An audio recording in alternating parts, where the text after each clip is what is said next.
Hello, this is Dr. Mercola, and I've been practicing medicine for over 25 years. I've been passionate about using simple, inexpensive lifestyle modifications, especially like dietary choices, to improve your health.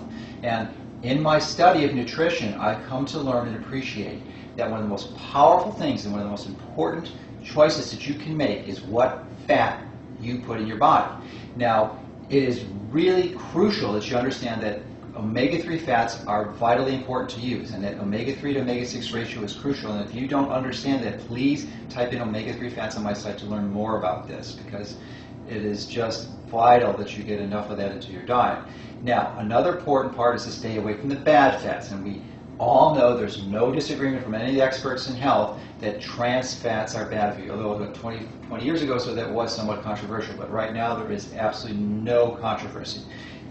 Trans fat can increase your risk of chronic degenerative diseases, neurodegenerative diseases, cancer, heart disease, you name it. It's bad news and you really want to avoid it. But unfortunately, trans fat has vilified a type of fat that's been associated with typically, which is saturated fat. So many of the studies that purport negative consequences from the intake of saturated fat are actually documenting the dangers of consuming trans fat.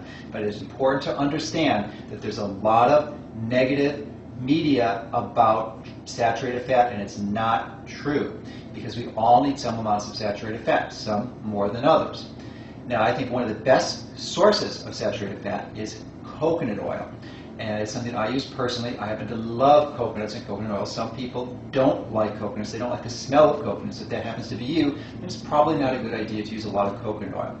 But when you're going to use, many people use fats to cook with, and there's some real important principles you need to understand if you're going to stay healthy.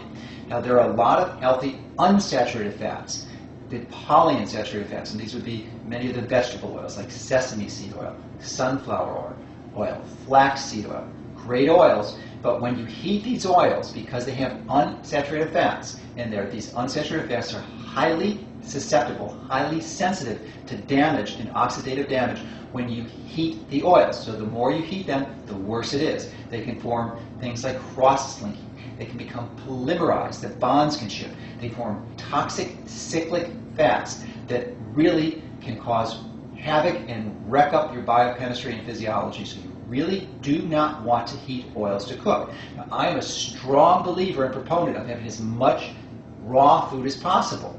And I really don't advocate cooking food much at all. But if you choose to cook food, because a lot of people do, then please, please, please select an oil that is not going to be heat damaged as much when you cook with it.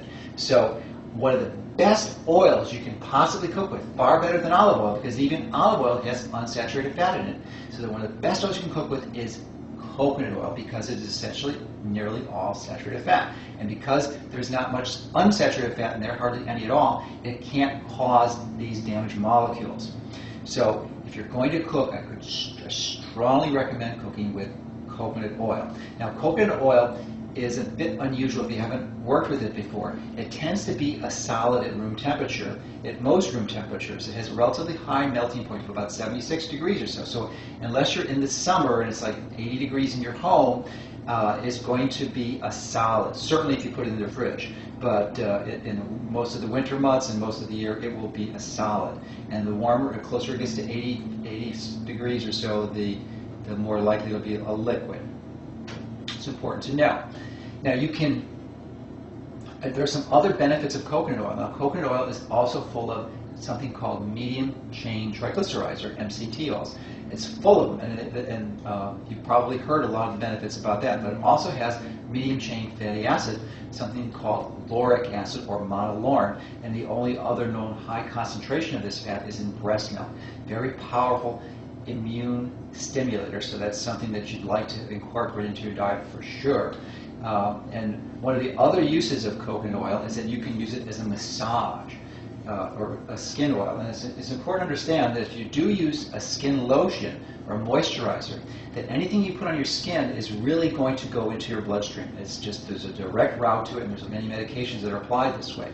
So if you don't feel comfortable eating the skin lotion or moisturizer you're using, then I would recommend not using it. Consider something like a high-quality coconut oil. Now, what is a high-quality coconut oil? Well, first of all, I'd recommend getting something organic because that's going to minimize any risk of potential toxics, pesticides in it. But then you also, an important component is you want to take it off and you want to smell it. You want to see how it smells. Does it smell like fresh coconuts, like you just harvested the coconut or cracked it open? If it doesn't, you probably have a good one. If it doesn't smell, then you really want to consider finding another one. So, but there are others, but if you meet those criteria, then that's clearly one you're going to want to consider. So hopefully this has been helpful, because what we want to do in the site is give you loads of information, that the basic truths that you can have, so that once you have this information, you can avoid toxic medications and surgery, so that you can start to take control of your health.